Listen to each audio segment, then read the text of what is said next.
Una buona serata telespettatrici e telespettatori di TV7, bentrovati ad un nuovo appuntamento con il Sindaco Risponde. Grazie e buonasera al Sindaco di Padova Sergio Giordani. Buonasera a lei e a tutti voi. Insomma, Sindaco, siamo in Settimana Santa, insomma siamo nei giorni che ci porteranno poi alla Pasqua. Ovviamente continua e non potrebbe essere altrimenti il lavoro dell'amministrazione comunale. Avete molti progetti sul piatto, lo sappiamo, li raccontiamo ogni settimana, però volevo cominciare, Sindaco, poi ovviamente verremo alle tematiche di Palazzo Moroni, però volevo cominciare con un ragionamento legato alla sicurezza, perché ovviamente siamo reduci dall'attentato a Mosca della scorsa settimana.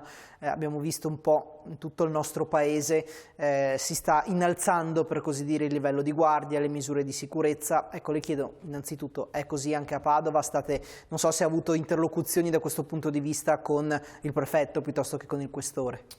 Assolutamente sono quotidiane, per cui spesso il prefetto convoca il COSSAREB, Comitato Ordine e Sicurezza. Ovviamente la sicurezza legata al questore e prefetto, in cui noi collaboriamo con la polizia locale, ma non spetta certamente a noi decidere qualsiasi altra cosa. C'è collaborazione, c'è un po' di tensione, è vero, ma per tutti quanti. Finora è andata benissimo, tocchiamo tutto quello che c'è da toccare. Sia il prefetto che il questore controllano tutti i luoghi sensibili, religiosi e non religiosi e via dicendo, però insomma speriamo bene.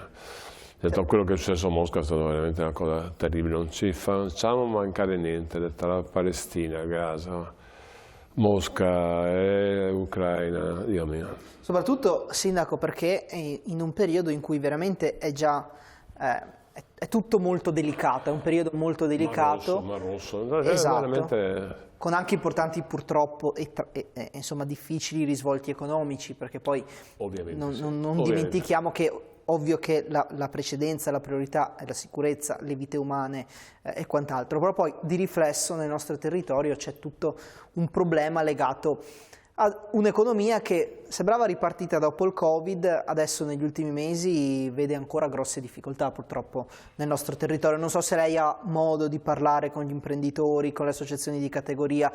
Siamo reduci dalle proteste degli agricoltori che per la verità ancora stanno un po' continuando. Insomma, non è un periodo facile, Sindaco. Non è un periodo facile per nessuna categoria, obiettivamente. Sta scivolando a zero il 110, per cui anche l'edilizia ha dei problemi, il costo del denaro è aumentato, ci sono dei problemi. Non sono pessimista, sono abbastanza ottimista, però bisogna fare attenzione, perché è un periodo difficile.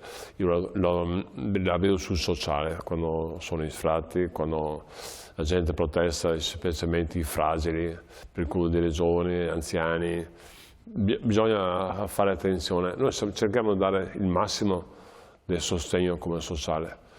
E non è facile risolvere tutti i problemi, obiettivamente. Ecco, il sociale, se non sbaglio, forse insieme alla scuola, sono gli unici due settori che voi non avete toccato, per così dire, in fase di approvazione del bilancio. Non li abbiamo toccati e anzi bisognerà investire specialmente sulla scuola, parlo sugli edifici, delle risorse, perché ci sono dei problemi di sicurezza, di pioggia dentro, ci sono dei problemi, obiettivamente. E i ragazzi vanno, come aspetto del sociale, sono le priorità dell'amministrazione, di qualsiasi, spero, amministrazione.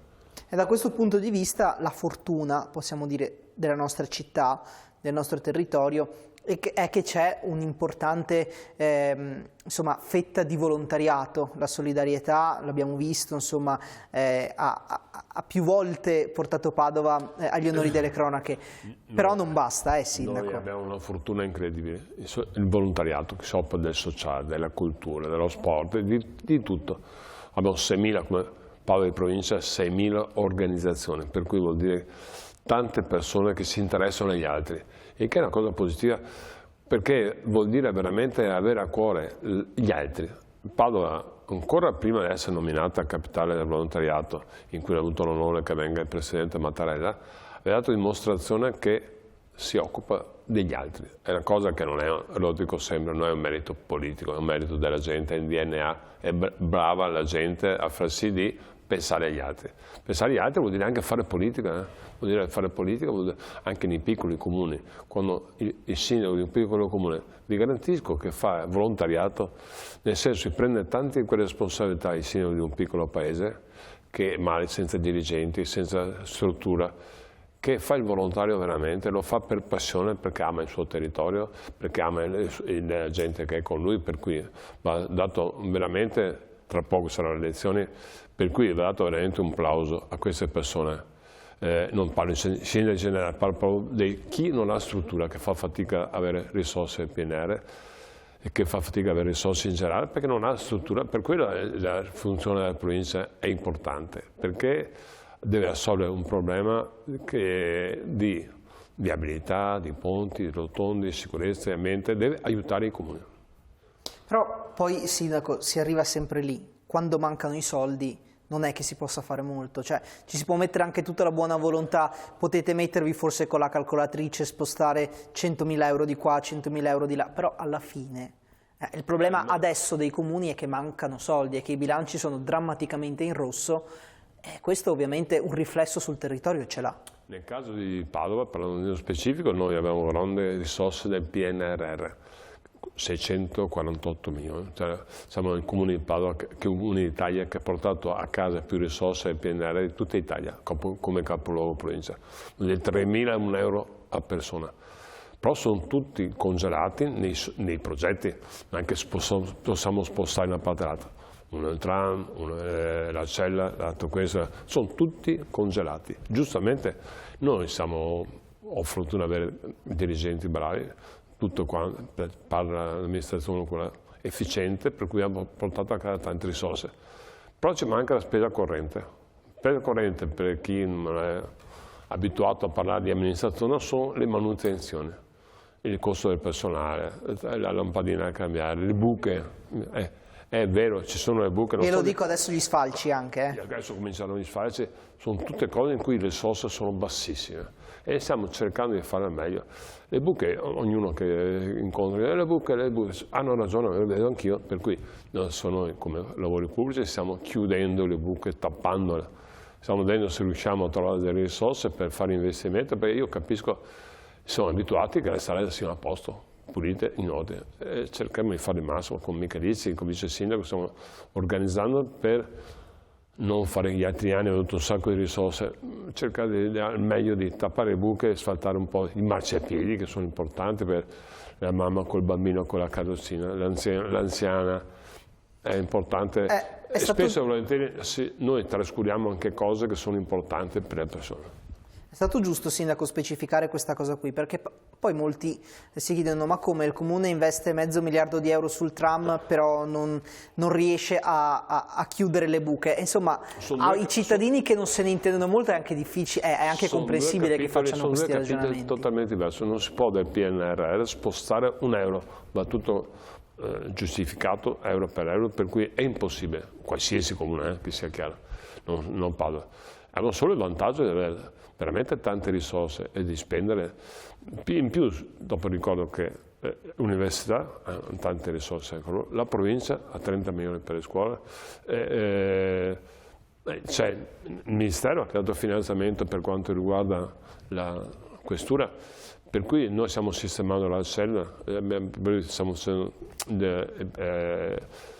abbattendo l'exone e costruendo da capo, mettendo a posto i Configliacchi, Piazza Azzurri d'Italia, stiamo sistemando, veramente c'è una trasformazione importantissima di Padova. Sono 2 capitoli, uno entro il 2026 perché bisogna assolutamente raggiungere, e poi altri 3-4 anni che vuol dire la stazione, l'alta velocità, la questura, tutto quello che c'è.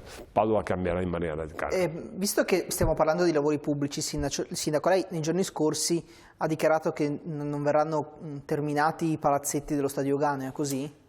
Ho cercato di essere, ma spesso non sono preciso. Allora, stanno cercando di fare qualsiasi cosa, perché io sono un tifoso e vado allo stadio. Ogni volta che vedo questa curva mi agito e gli dico ma com'è possibile che io possa aver fatto come responsabilità una cosa del genere?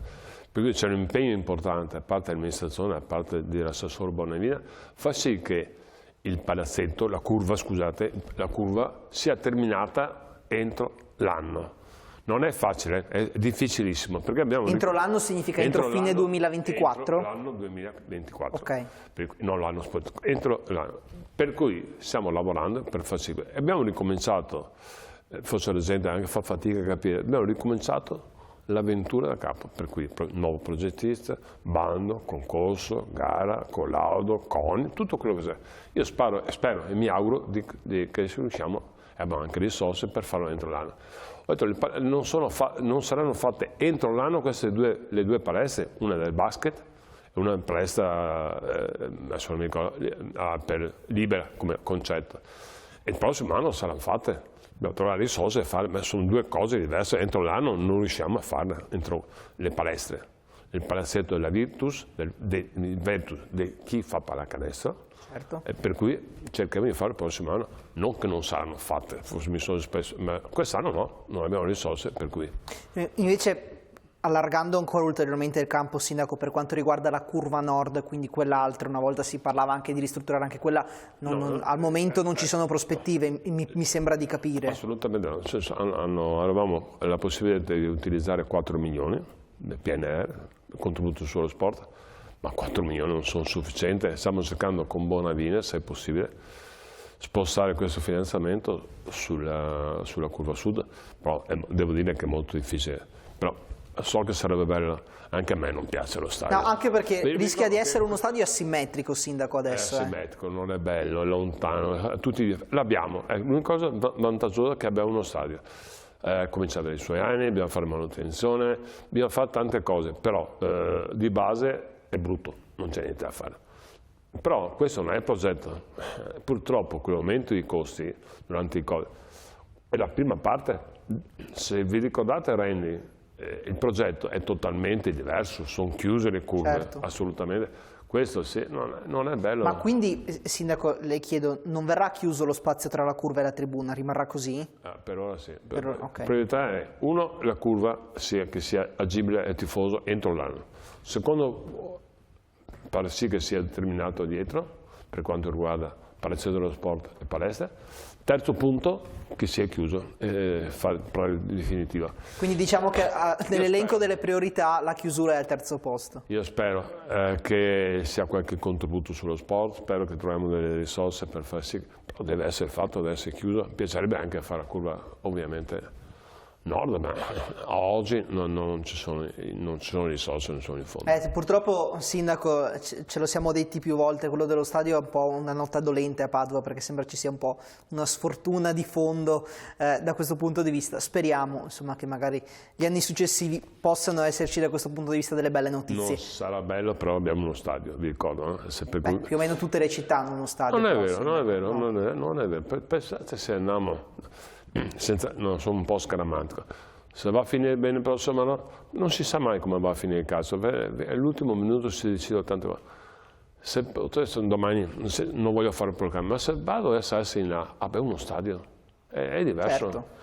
Vi ricordo che siamo andati in Serie A, che non c'era la curva, non c'era niente.